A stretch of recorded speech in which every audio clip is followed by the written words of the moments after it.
18 mil pessoas com seus dados e seus cursos e tal. Isso aí é um sistema relativamente simples, que não tem uma demanda de dados tão grande. Agora, o sistema, por exemplo, que faz a matrícula no Enem, que trabalha com 6 milhões de pessoas que estão se cadastrando ali, então existe um volume de dados muito grande.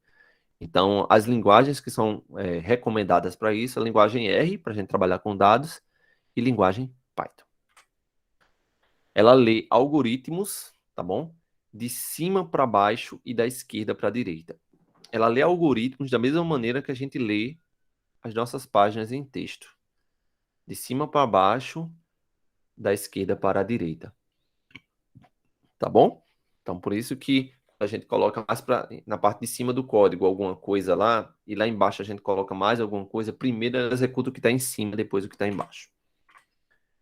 Vamos correr aqui dessas características. E, como sempre, no fim da aula eu disponibilizo esse slide aqui, tá certo? Se não derem para vocês anotarem agora, tem problema não. Vai anotando só essas palavras-chave que eu sempre sublinho, e depois você pega o slide e dá aquela revisão. Ela é interpretada e não compilada. Não precisa ser compilada. Exemplo, ela funciona no terminal. O que é terminal? Terminal, por exemplo, é isso aqui, ó. Essas linhas pretas aqui de comando aqui. A gente consegue executar o Python aqui. Exemplo. Vou criar aqui uma variável chamada nome, tá bom? Que vai receber o nome Vicente. Certo? Vou salvar o arquivo. Vou mandar executar aqui no terminal. Através de um comando, que esse comando vocês não precisam saber. Não tem problema. É Python 01.py. 01.py. Vou dar Enter. Eu criei a variável, mas não mandei ela imprimir na tela. Então, foi criado dentro do computador a variável nome, mas ela não foi mostrada no terminal para mim. Aí, agora, eu criei a variável nome e mandei imprimir. Vou salvar o arquivo e vou mandar executar o programa de novo. Quando eu mandei executar, ele apareceu aqui embaixo, ó. Vicente. Acho que tá pequenininho para vocês verem, né? Deixa eu aumentar um pouquinho aqui.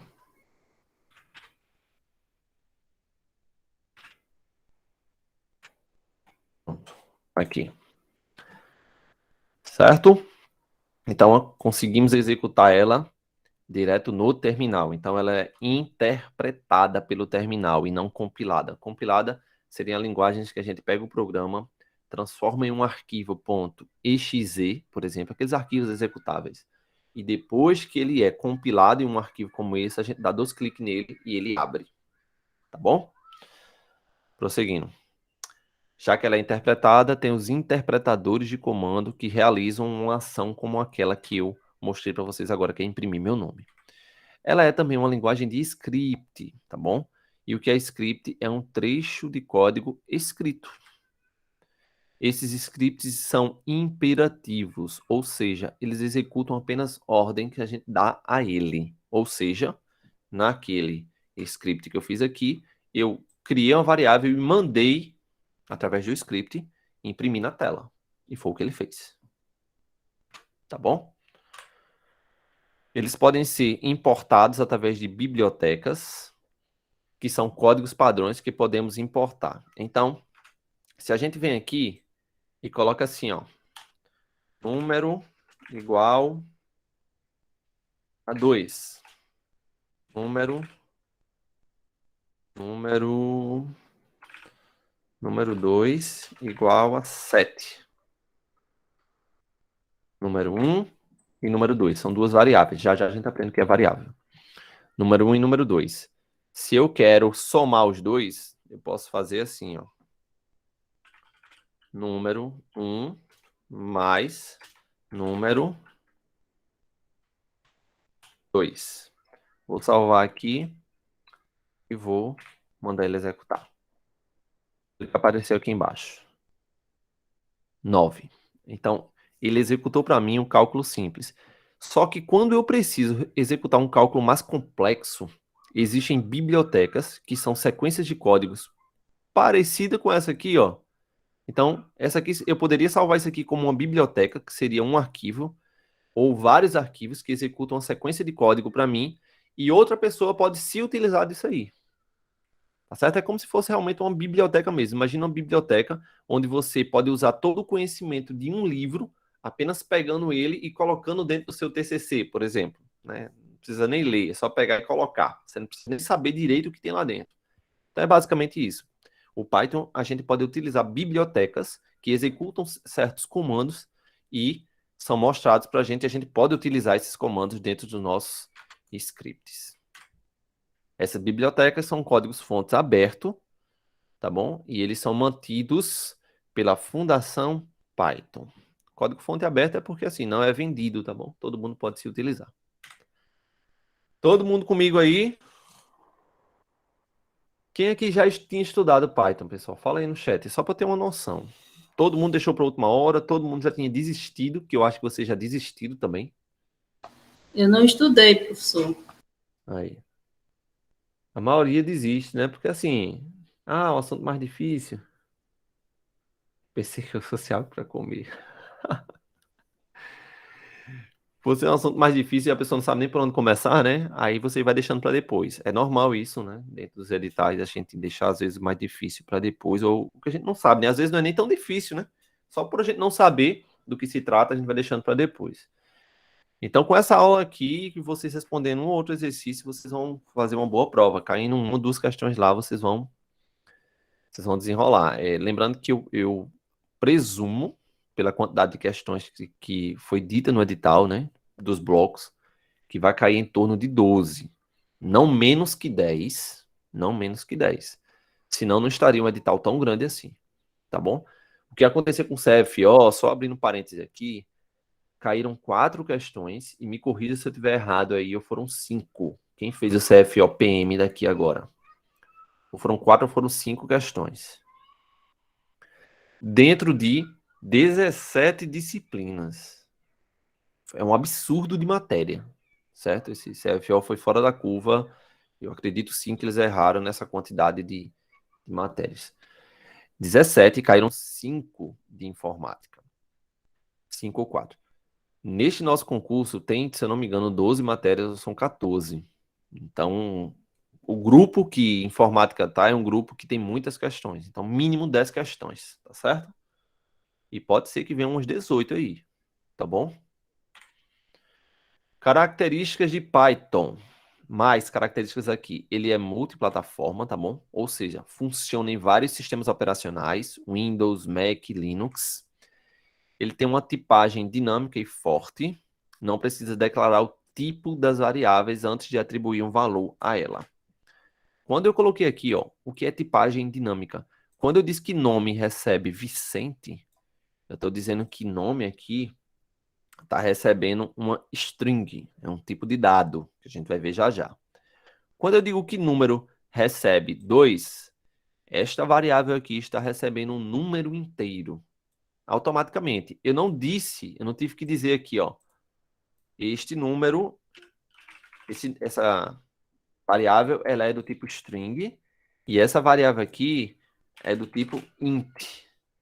Tanto é que o meu editor de código aqui, ele já sublinha aí, dizendo, olha, tá errado, você não precisa fazer isso. O Python mesmo se encarrega de, opa, se o cara colocou dentro de uma variável um número, então esse número é inteiro. Se o cara colocou dentro de uma variável um texto, então essa variável é do tipo string. Tá certo? Eu sei que são muitos nomes novos, mas vocês anotando aí, fazendo revisões, vai dar para se acostumar com eles.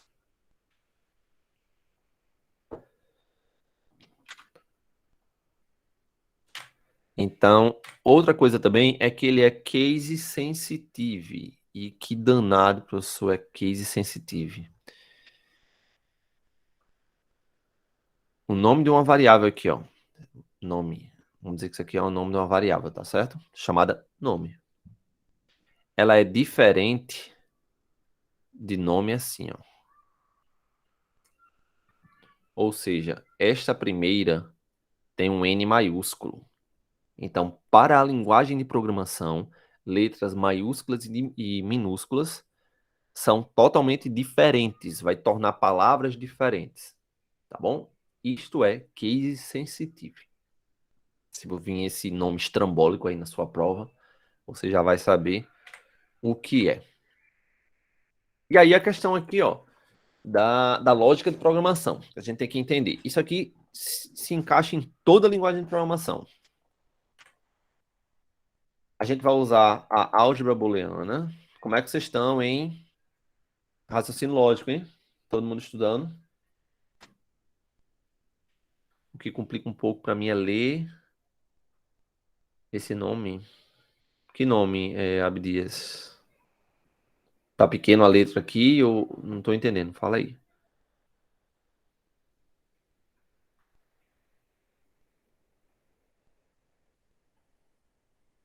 Sim, ok.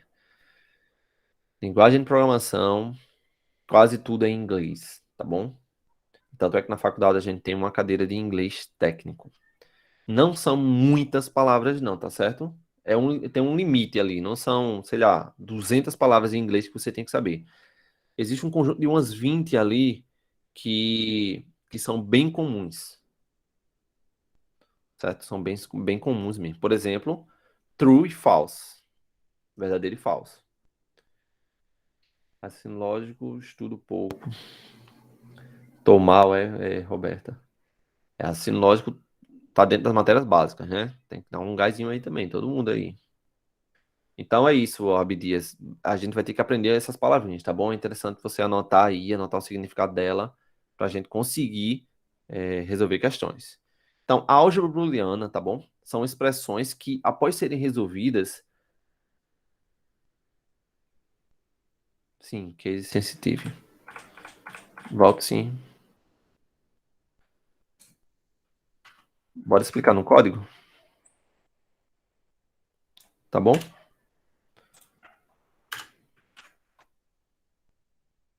Quando são sempre em inglês.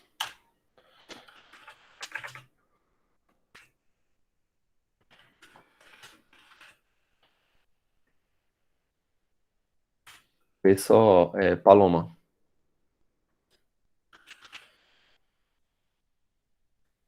E duas variáveis eu criei aqui, e mandei imprimir aqui, ó, nome. Aparentemente elas são as mesmas, correto? A um primeiro olhar, assim. Quando eu imprimir isso aqui, olha o que vai acontecer. Ele imprimiu aqui, ó, outro nome. Ele imprimiu essa. Agora eu vou botar o N maiúsculo. Aí eu vou estar me referindo a esta variável de cima. Vou salvar o código e vou mandar ele executar de novo. Ele executou para mim e imprimiu o nome Vicente.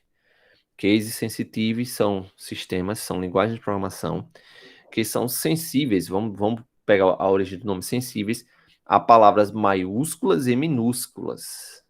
Ela diferencia como essas duas palavras aqui, que para a gente ler é a mesma coisa se a gente lê nome e nome, mas o computador entende diferente, porque um está com letra maiúscula e outro com minúscula. Só isso. Porque sensitive é uma linguagem que diferencia letra maiúscula e minúsculas em suas variáveis. Ficou melhor, Paloma?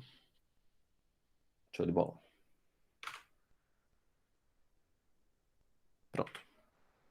Voltando aqui, a álgebra booleana são expressões que, ao serem testadas, só tem duas situações que podem acontecer: verdadeiro ou falso. Verdadeiro ou falso.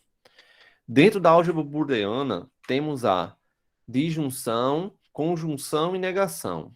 Existem mais, tá bom? Mas o Python, ele trabalha muito com essas aqui, tá certo? Disjunção é o ou, conjunção o e negação é o próprio não, ok? Quem não estudou ainda pode ser que tenha um pouco de dificuldade, mas o professor Albuquerque trouxe aqui a tabela verdade. E a aula de informática também é aula de raciocínio lógico, tá bom? Disso aqui para tentar lembrar vocês para quem já estudou. Quem não estudou vai ficar mais complicado ainda, mas você vai pegar aqui. Vamos lá. Regra da tabela verdade do i, do ou e da negação. Vamos lá. Dado duas sentenças aqui, ó, A e B. A e B, tá bom? Quando temos duas sentenças para analisar, a gente tem 4 possibilidades que a gente coloca na tabela: V, V, F, F, VF, VF, tá bom? Vão acompanhando comigo aí. Ok. A negação de A é esse tio aqui, ó. Onde era verdadeiro passa a ser falso e onde é falso passa a ser verdadeiro. Ponto. Então, fiz a negação aqui dos dois, tá bom? O N aqui, negação. Agora eu estou fazendo A e B. A e B. Eu vou ver o quê? Vamos lá. Pela regra do I, só resulta verdadeiro quando as duas proposições são verdadeiras. Então, a gente vai analisar aqui, ó, A e B. Então, A verdadeiro, B verdadeiro. Resultado, verdadeiro. A verdadeiro, B falso. Resultado, falso. Vão acompanhando aí comigo. Então, basta que um seja falso, que o resultado vai dar falso. Tem que ser os dois verdadeiros para que o resultado dê verdadeiro. Este é o único caso que vai dar verdadeiro. E dentro da linguagem de programação, a gente utiliza isso aqui.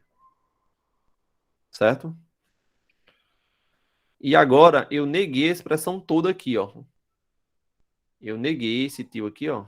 Neguei essa expressão toda. Então, eu só faço trocar os operadores, ó. Onde era falso, torna-se verdadeiro. E onde é verdadeiro, torna-se falso. Tá bom? A gente vai usar isso aqui para fazer os algoritmos. Agora, o ou, ó, aqui, A ou B, a gente vai fazer a mesma análise. Tá certo? Vai pegar aqui, ó, vir para aqui e analisar aqui. A ou B. Regra do ou só resulta em falso quando as duas proposições forem falsas. Então, neste caso aqui, A e B, né, A ou B, quando as duas forem falsas é que vai ser falso. Então, só vai dar falso aqui, ó. O resto vai ser verdadeiro. Olha aqui, exatamente os resultados que eu coloquei aqui. Só dará falso quando as duas proposições forem falsas. E a negação desse ou é justamente a gente trocar o sinal. O que era falso para ser verdadeiro, o que é verdadeiro passou a ser falso. Tranquilo, pessoal? Falem no chat, por favor. Show de bola, professor.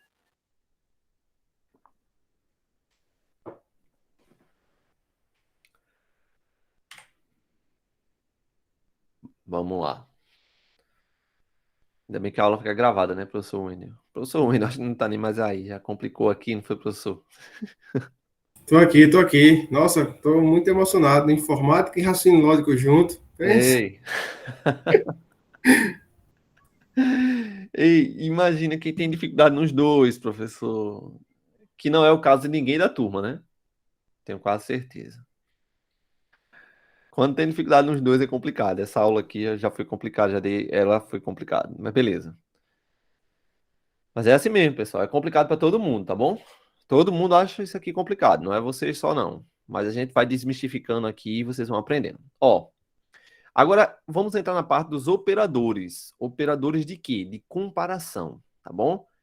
No Excel a gente pode usar esses caras também, mas talvez vocês vão relembrar mais isso aqui da matemática, tá bom?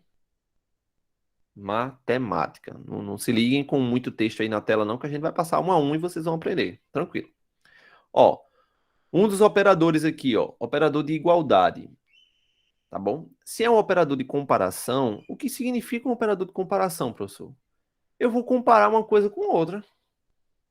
Exemplo, numeral 1 é igual a 2. O resultado disso aqui é o quê? Falso. Numeral 1 não é igual a 2. Eu tô falando igual duas vezes porque é o operador que a gente usa, tá bom? Mas se fôssemos falar assim, né? Testando oralmente, seria assim: 1 é igual a 2? Não. Falso. Ponto. Toda vez que a gente quiser comparar duas coisas, a gente vai usar somente esses caras aqui. Tem 1, 2, 3, 4, 5, 6 caras. Tá bom? teve uma prova, uma das questões da prova, dentro dela tinha essa